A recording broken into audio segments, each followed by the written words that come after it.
You know, I always gotta hit y'all with controversial topics, and I feel like my content now is just kind of like streamlining itself into more so discussion videos, but I mean, it's what I like.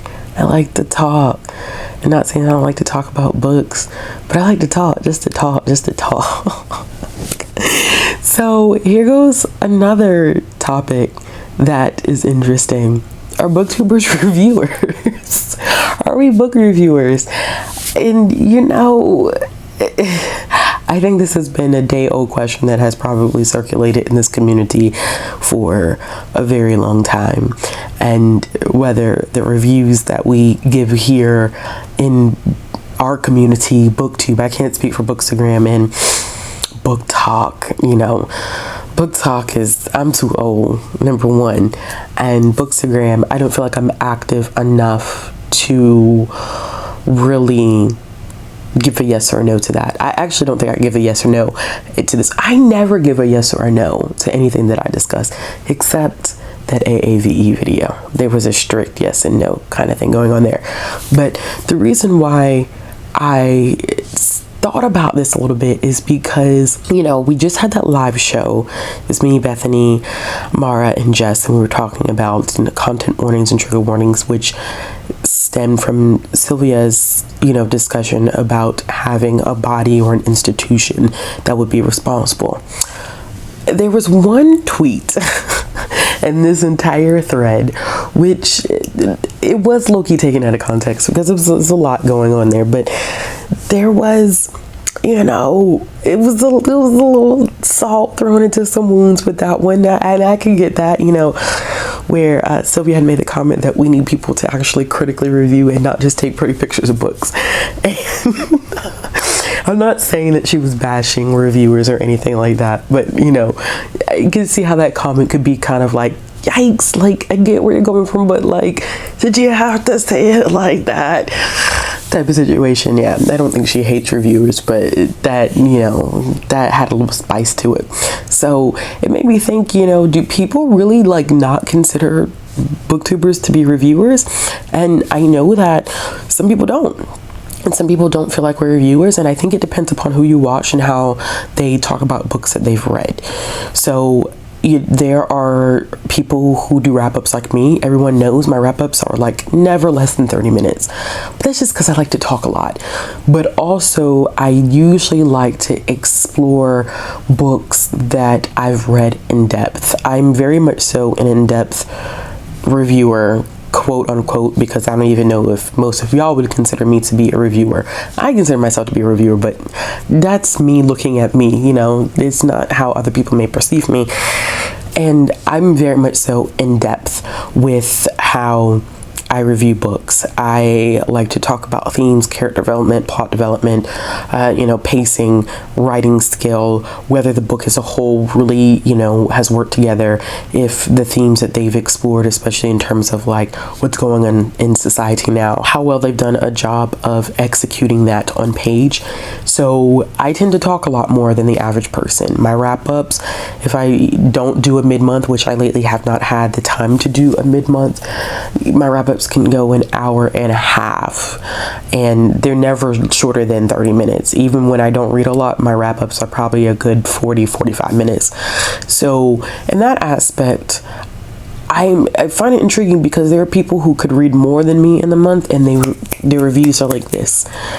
And I don't know, how would you determine whether someone is a reviewer or not? What are the criteria for being a reviewer? Because for me, this is where I truly do get confused. Is someone saying whether, you know, I like this book, but I didn't like these characters and the plot wasn't good? Does that not constitute as a review? Or do they have to go into this in-depth critical analysis in order for it to be considered a review? And I think that that's kind of like a hard line to draw, and I don't feel like anyone necessarily should have the authority to say like that's not a review. And is a review, especially, let's put it this way, if we're not reviewing for like a highly acclaimed journal, like library journal, school library journal, Publishers Weekly, etc.? Does it have to go that in depth? Does it have to be quote unquote a critical analysis like you're sitting in an English lit class? I think one of the key things to keep in mind is that a lot of people who do this are doing it because it's their hobby and they don't want it to feel like another job. But then I also hear a lot of people say, like, you know, I watch some booktubers for entertainment value and I don't trust their reviews because they don't give enough. So I guess my question is, like, what is enough? Like, when you are looking at a booktuber, what key characteristics do you look for to give them that tag of being a reviewer or not a reviewer? And there are some booktubers who will straight tell you, I'm not a reviewer. I don't want that tag. I don't want to be put in that box. I don't want that title. And I think that's fair too. But I think I always get confused on, like, okay, so who's a reviewer and who's not, and who has the authority to say that? Because there are people like me who I really do like to review. And one of my, you know, end goals is to do some professional reviewing one day. Don't think it's gonna happen right now because my plate is packed and full and it's chaotic, but I do review a lot. I review everything that I read on Goodreads. That may not hold up because there's some stuff that I read in like April that I have not reviewed yet, and it probably is not going to get a review at this point because I've already talked about it on my channel. That's beside the point. But I literally do review everything that I read. There's a written review, there is a video review, etc. And I don't know if that by any means makes me a reviewer because I take more time than the average person who may not have the time or may not want to sit down and write a 400, 500 word Goodreads review or film an hour and a half wrap up. For some people, it's not realistic. It's not attainable. Some people read too much to be able to do something like that. You know, people who read 600, 700 books a year, and, you know, they just can't. They just don't have the capacity to do it. And then we have the arguments that people say, well, they're reading 600, 700 books a year and they don't review anything. So how do we know if they read it or not? And it's like, why do you care? That's when I get to that point where I'm like, why do you care? Like, if you just know that they're not going to give you a review, like, either just don't watch them or watch them for entertainment or for book recommendations, not for informed decisions of whether you will pick up a book or not. That just may not be the person that you're looking to get that kind of advice from. But it's interesting because we seem to always have this argument. I think that a lot of times authors bring this up about, and Sylvia's not the first person to do this. I think it just was a very heightened time for her to have made that statement, which I still don't believe that was a strong ill will behind that comment. But there are a lot of people who do feel like that. Like, you know, bookstagrammers and booktubers, we take pretty pictures of books, we hold books up and we show them off. We get sent these books from publishers. We're gonna dive into this area too. I'm not gonna stay here too long because boy oh boy, this is a sore topic too. We get sent these books from publishers and the only thing we do is hold them up on the screen and we never review them. I have been guilty of that too. Time is a very funny thing, and sometimes you get sent more than you can actually review. Everything that you get sent is not 100% requested, so you don't feel obligated to review. But I know there is also that debate, like, if you request something, you really should try your best to review that item that you are being sent, which sometimes things fall through the cracks. I mean, honestly, we're human. This is a hobby for a lot of us, although once again, here we go, another aspect. Is it 100% a hobby if you're making money from it? You know, there's a lot of nuanced pieces to this that can really get thrown into, but I know that that's been a big thing from the viewer end that a lot of times booktubers get sent books and they're never reviewed, and those books are supposed to be for reviewers. And also we can throw in the whole conversation about the way that bloggers are treated versus booktubers and bookstagrammers, where they do the nitty-gritty of definitely writing out full-length reviews, and it's very hard for them to acquire physical arcs. And then we can get into international reviewers who definitely don't get their hands on not a thing. So this whole idea of what is a reviewer is very intriguing to me, because I don't think we have a definition.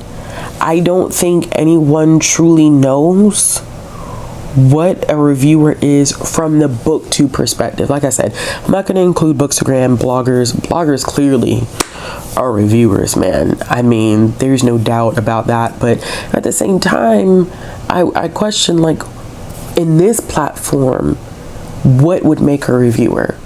Do you have to talk about a book for a certain length in time? Do you have to review your books on Goodreads? Like, what is the requirement? Because I think it's easy to call out someone for not being a reviewer when they don't satisfy your personal needs for a review of a book. Like, you want a review of a book and then that person is not giving it to you the way you want it. It makes you feel possibly like they're not a true reviewer, but maybe their reviewing style is just different. Remember that none of us are doing this for professional purposes. Like, this is not a highly acclaimed journal or publication that we're writing for. So those people do have requirements. Your reviews do have to be a certain length. They do have to include certain things, and they do get, reviewed before it's actually posted anywhere. I think that those standards, for lack of a better term, are unattainable here. I just don't think that that's 100% realistic. But I keep going back to this question, like, what do y'all think a reviewer is on BookTube?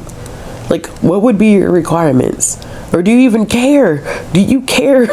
Do you care whether someone is a reviewer or not? Like, if you go and you watch someone's wrap up and they've read 50 books and their wrap up is 15 minutes, and this is no shade to anybody, because I got a lot of friends in BookTube community who read 50 books a month and their wrap ups are 15, 20 minutes. And I'm like, how, Sway?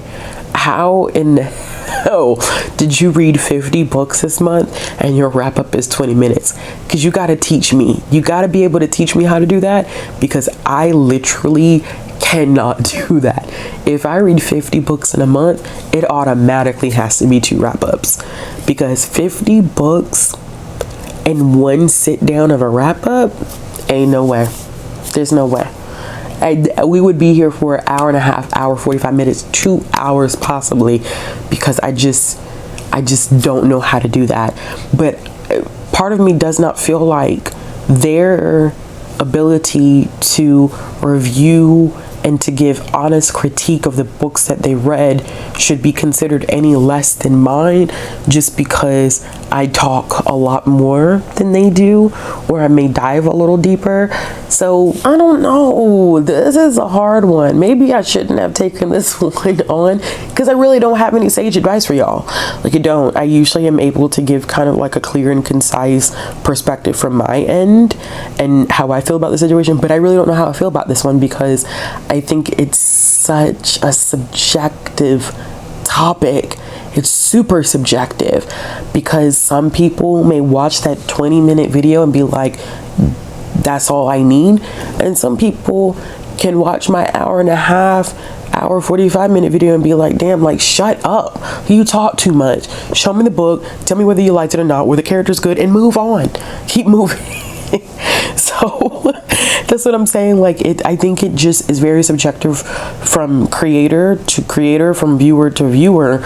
You don't know what those standards or criteria are. And quite frankly, like, if you have your own personal standards and criteria of what makes a good reviewer within the BookTube community, that's fine. I just don't feel like, and this is one thing that I do have, I think, a strong opinion about, is that I don't think that there should be universal criteria, because this is not a professional journal or publication.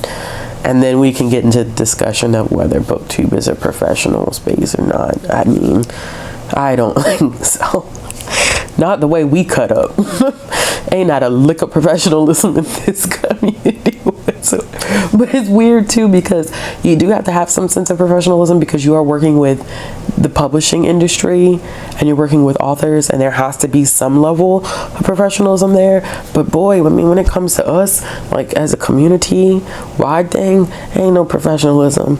Ain't no, because we all would be getting fired at this point, to be honest with you, the way we act. Write-ups, warnings, and then firing. A lot of us would have already lost our jobs. So yeah, this is once again, this is not a long one. I kind of just want to know, like, do you think the booktube community, like, are we reviewers? Like, would you consider us to be reviewers?